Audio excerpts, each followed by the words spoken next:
package zero deposit, zero bayaran muka untuk Proton X50 version terbaru, X50 FL. Kita faham tak semua rakyat Malaysia mampu untuk bayar 10% down payment, lingkungan 9 ke 10 ribu ringgit. Agak besar tu. Jadi kita buka package ni untuk permudahkan urusan customer bagi proses pembelian Proton X50. Kita akan bagi rebate diskaun yang besar untuk customer, dan rebate diskaun ni dah cover untuk pembayaran deposit, booking fee, road tax tahun pertama, insurans tahun pertama, down payment dan lain-lain. So, disebabkan itu, customer tak perlu bayar 1 sen pun untuk bayaran muka, bayaran deposit ataupun down payment.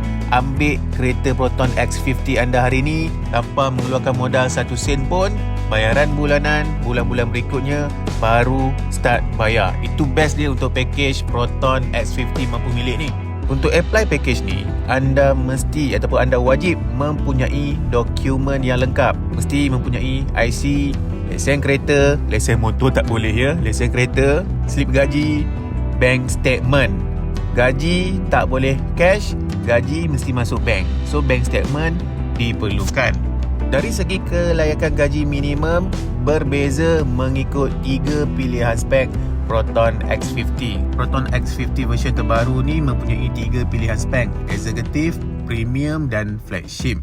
Untuk X50 yang flagship full spec ni gaji perlu lebih tinggi lah berbanding executive dan juga premium.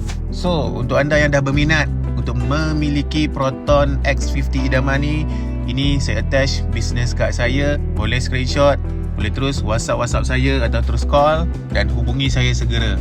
Bertindak pantas, Proton X50 bakal menjadi milik anda, InsyaAllah. Jumpa lagi next video.